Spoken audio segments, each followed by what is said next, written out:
एक बरस बीत गया। आज 23 मार्च के दिन ही रात को 9 बजे मैंने मुख्यमंत्री पद की शपथ ग्रहण की थी।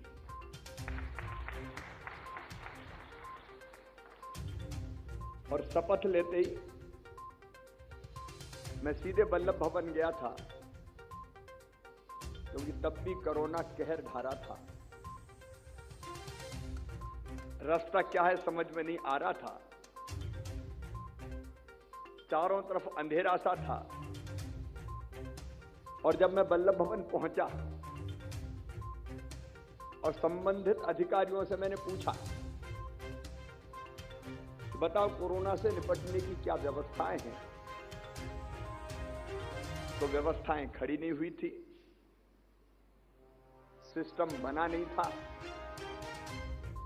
टेस्टिंग लैब नहीं थी,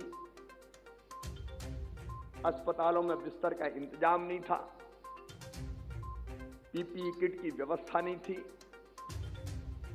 साधारण चीजें भी नहीं थी। तब एक बार मुझे लगा कि इस चुनौती से, संकट से निपटेंगे कैसे। लेकिन तब मुझे अटल जी की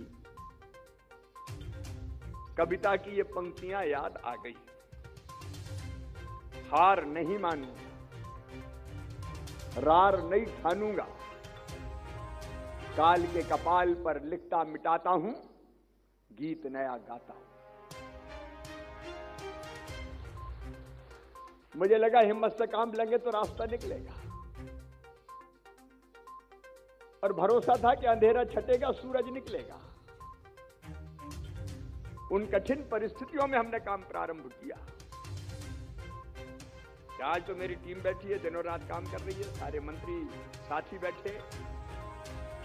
उस समय तो मैं अकेले ही था, मंत्री भी साथ नहीं थे, क्योंकि और मंत्रियों की शपथ ही नहीं थी। कोरोना के चक्कर में कई दिन तक शपथ ही नहीं हुई। अच्छा, अब तो डर थोड़ा खत्म हो गया है, हालांकि डरना चाहिए, मैं उस पर भी आऊंगा। लेकिन उस समय डर इतना था कि उनका शपथ मतलब बाद में देखेंगे, पहले तो कोरोना देखेंगे। तो कई दिनों तक अकेले अपने अधिकारी साथियों की टीम के साथ जूझना पड़ा। इन प्रधानमंत्री जी का संबल, आशीर्वाद और जनता के सहयोग से उन कठिन परिस्थितियों पर भी विजय पाने में हम सफल हुए। लेकिन आज मैं एक अपील करना चाहता हूं मेरे सामने बैठे भाई बहनों से भी, और प्रदेश में सुन रहे भाई बहनों से भी। आज हर पंचायत में मुझे सुन रहे हैं, जिलों में, ब्लॉक में मुझे सुन रहे हैं। ये कोरोना का संकट अभी समाप्त नहीं हुआ। वायरस हवा में जिंदा है। और इसे मलेरिया का, या चिकनगुनिया, डेंगू, स्वाइन फ्लू, ये नियंत्रित तो हो गए, लेकिन वायरस तो आता है बार बार। कोई ये ना सोचे कि ये खत्म हो गया है, ये तो हवा में घूम रहा है, इससे बचना जरूरी है।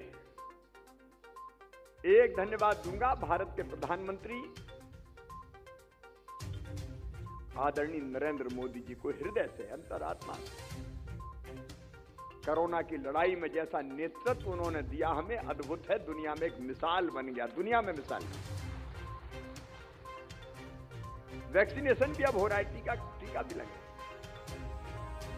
लेकिन मेरे प्रदेशवासियों, बहनों, भाइयों, बेटे बेटियों, मेरी हाथ जोड़ के अपील है, सावधान रहना है। अभी फिर बढ़ रहा है, क्योंकि बीच में नियंत्रित हो गया तो हम लोग निकल पड़े घरों से।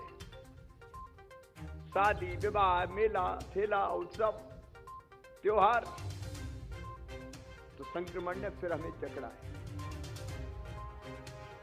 आज भोपाल में 400 से ज्यादा केस हैं। इंदौर, भोपाल, जबलपुर, अब ग्वालियर में भी बढ़ रहा है। महाराष्ट्र से लगे हमारे जिले, बैतूल, छिंदवाड़ा, बुरहानपुर, खंडवा, खरगोन, उनमें भी बढ़ रहा है। फिर इंदौर में होता है तो इंदौर से फिर खरगोन, खंडवा, उज्जैन, रतलाम, धीरे धीरे मंदसौर, नीमच, देवास, और भोपाल से फिर भोपाल के अगल बगल के जिलों में। उससे मेरी प्रार्थना है, कोरोना से बचने का एकमात्र उपाय है नाक और मुंह को ढक के रखना, कवर करना। हमारी सुरक्षा हमारा मास्क है। जितने उपलब्ध उपाय हैं उनमें सबसे प्रभावी है मास्क लगाना।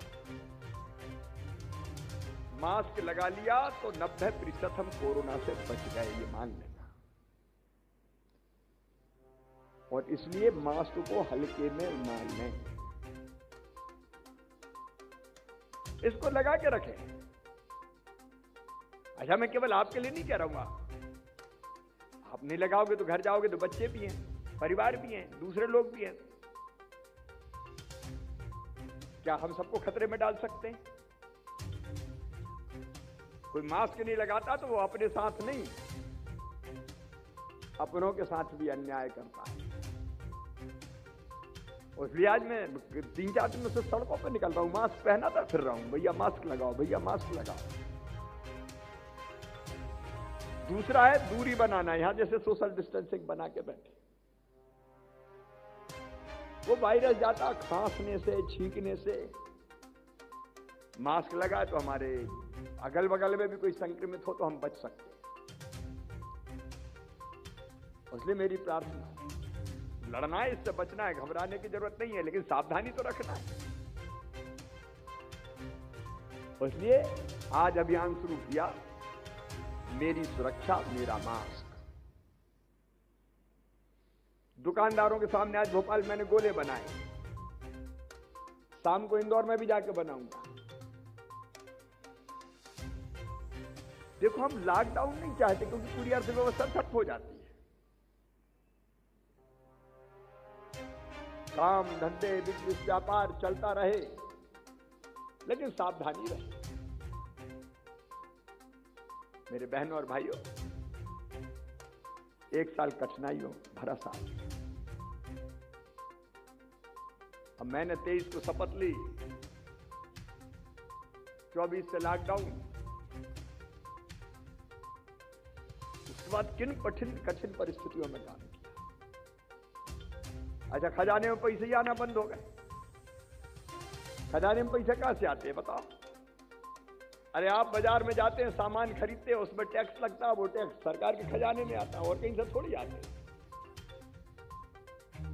अब दुकानें बंद, खरीदी बंद, तो खजाने में पैसा आना भी बंद।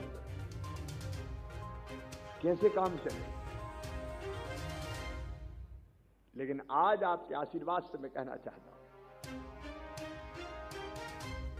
चाह होती वहां राह निकल जाती है। और अगर इरादे नेक हो, इच्छा शक्ति मजबूत हो, संकल्प पक्का हो, समर्पण की भावना हो, तो रास्ता निकलता चला जाता है, निकलता चला जाता है। हमने कमी नहीं आने दी। जबकि 7 साल जो सरकार रही है, गोविंद भाई यहां बैठे हैं, ये भावी मंत्री थे, लेकिन वहां परेशान थे, हैरान थे, बोलिए छोड़ के निकल आए।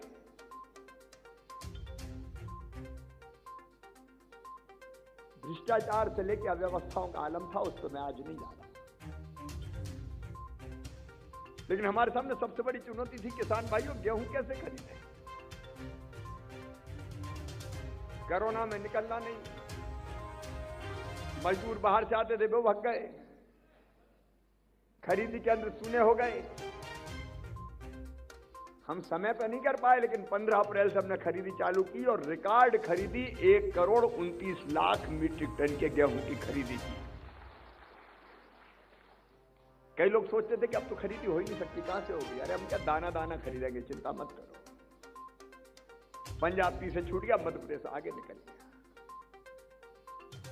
और केवल खरीदी चालू नहीं की, मैंने आते ही देखा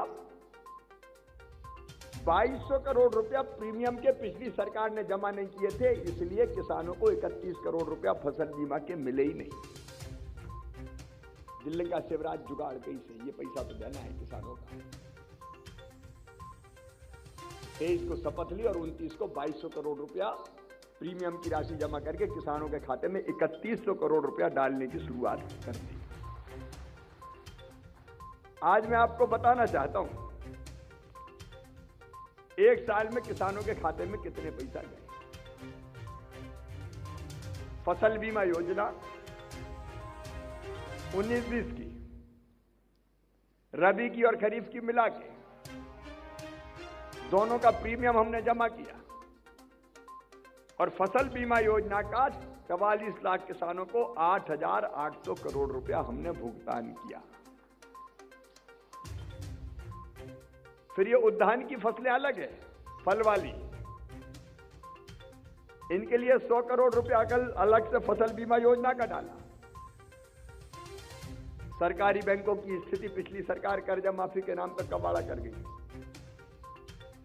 प्रमाण पत्र दे दिए और पैसा दिया ही नहीं उनको। बैंकों की हालत खराब हो गई तो 800 करोड़ रुपया सहकारी बैंकों को फिर दिया। फिर प्रधानमंत्री किसान सम्मान निधि 78 लाख किसानों को 5,474 करोड़ रुपया खाते में डाले। फिर दिल ने कहा, शिवराज मोदी जी 6,000 भेज रहे हैं रे, तू भी तो चौथी बार बन गया, कम से कम 4 और डाल। 6 में 4 जोड़ के 10 कर दिए और आज भी उनमें से 340 करोड़ रुपया डाले। 1150 करोड़ रुपया वो डल चुके। मुख्यमंत्री किसान कल्याण योजना के आज 340 करोड़ रुपया और डाले। खरीफ की फसलों का जो नुकसान हुआ था, सोयाबीन का, एकदम सूख गया था कि नहीं इस बार? तो मामा कैसे चुप बैठता, हमका ये भी पैसा देना है। तो पहले दिया था 1550 करोड़, आज दिया 1530 करोड़। अब 1550 और 1530 मतलब 3,080 करोड़ रुपया खाते में डाल चुका हूं। गेहूं, धान, ज्वार, बाजरा, चना, सरसों, बाकी सब खरीदी और उसकी राशि डली 36,000 करोड़ रुपया। सब्सिडी में बिजली खेती को किसानों की तरफ से सब्सिडी दी 14,804 करोड़ रुपया। 0% ब्याज पर कर्जा उनने बंद कर दिया था, हमने फिर चालू कर दिया। 14,000 करोड़ रुपया जिसका ब्याज होता है लगभग 800 करोड़ रुपया, वो भी खातों में डाले। 14,000 करोड़ का लोन। मुख्यमंत्री सोलर पंप योजना में 6,000 से अधिक किसानों को अनुदान 65 करोड़ रुपया।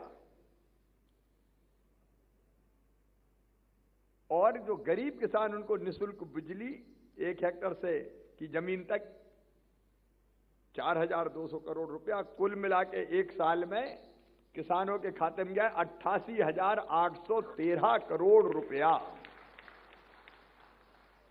क्या कोई कल्पना कर सकता था?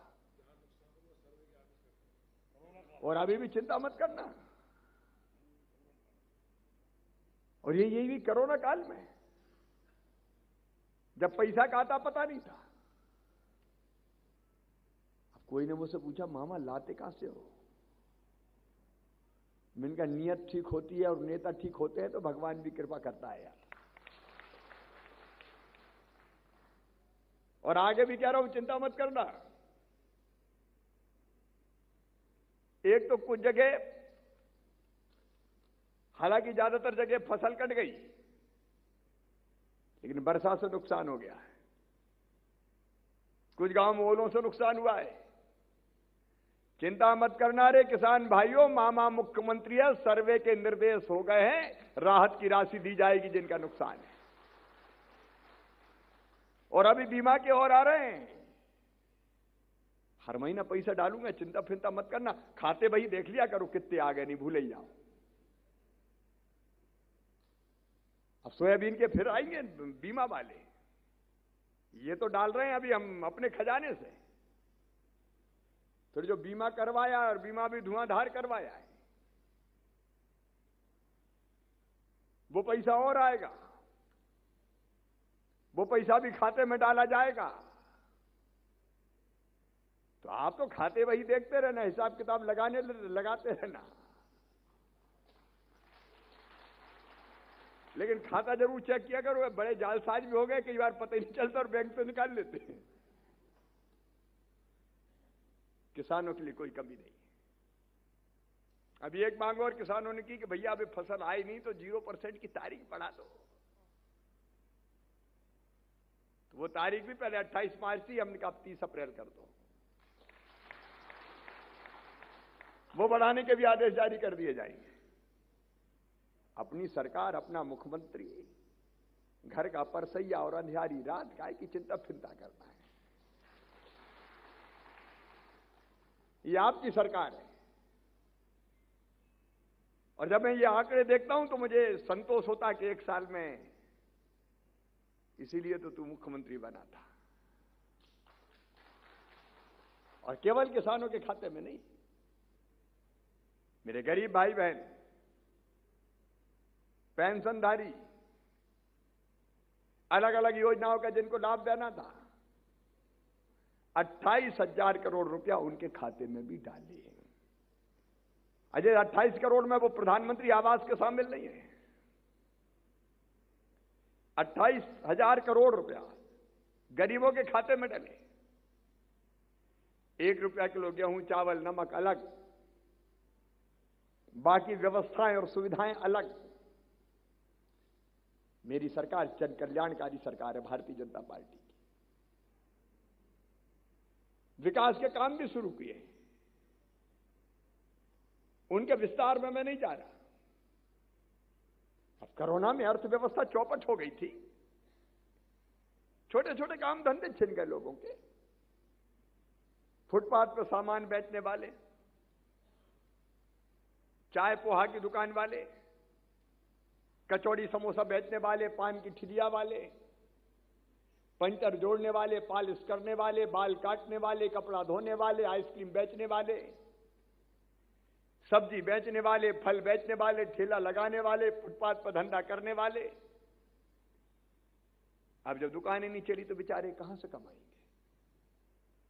चौपट हो गए। और तब प्रधानमंत्री जी ने बनाई प्रधानमंत्री स्ट्रीट वेंडर योजना शहरों के लिए। आज मुझे कहते हुए गर्व है,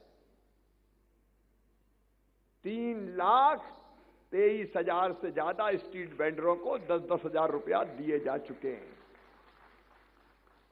वो शहरी। फिर दिल ने कहा कि शिवराज गांव भी तो है रे, कस्बों में भी बाजार लगते हैं, वहां भी फुटपाथ पे सामान बेचने वाले, उनका क्या होगा? तो उनके लिए बना दी मुख्यमंत्री ग्रामीण स्ट्रीट वेंडर योजना। और आज 60,000 ऐसे भाई फिर उसके 1 लाख से ज्यादा के खाते में पहले पैसे डाल चुके। ये छोटा छोटा काम धंधा चल जाए तो लोगों की रोजी रोटी चल जाए। अगर ये पैसा नहीं डलता तो कई के काम धंधे नहीं चलते, और उधार किसी सूदखोर के पास पैसा लेने जाते तो ब्याज की दरें मार देती है, जितना कमाए नहीं ब्याज में ही चला जाए। और जो उसकी जिंदगी बदलने का काम हुआ है, बच्चों की स्कॉलरशिप का पैसा, पेंशनधारियों का पैसा, दिव्यांग भाई बहनों का पैसा, ये सब खाते में पहुंचाने की कोशिश की गई है। आज एक और खुशखबरी मेरे पुलिस के साथियों के लिए, कई दिनों से प्रमोशन नहीं हुए, तो जो निरीक्षक थे टीआई, वो टीआई बने रह गए।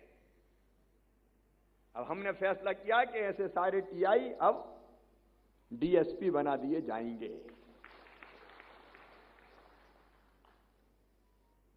उनको भी प्रमोशन का लाभ, समाज के हर वर्ग कर्मचारियों के एरियर की राशि का भुगतान कर दिया 31 मार्च के पहले पूरा, उनका भी नहीं छोड़ा। मेरी बहनें बैठी है, सेल्फ हेल्प ग्रुप की बहनें सुन रही होंगी मुझे, उनका काम धंधा चले, आजीविका चले, तो आजीविका मिशन के अंतर्गत अब हमारी 33 लाख से ज्यादा बहनें हैं, और संख्या बढ़ गई है, वो सेल्फ हेल्प ग्रुप में काम कर रही है। उनके खातों में गए बैंकों से टाई अप करके 2% ब्याज पे 1300 करोड़ रुपया, और कई प्रकार का सामान बना रही हूं। वो सामान बिक रहा है तो उनकी आजीविका चल रही है। हमारी कोशिश है एक बहन की आमदनी जो स्व सहायता समूह में काम करती है कम से कम 10,000 रुपया हो जाए तो बहनों की आंखों के आंसू भी पुछ जाए, उसकी जिंदगी की गाड़ी भी ढंग से चल जाए। लोगों की समृद्धि, काम धंधा, यह हमारा लक्ष्य, यह हमारा मकसद है। समाज के हर वर्ग का कल्याण। मेरे गरीब बहनों और भाइयों,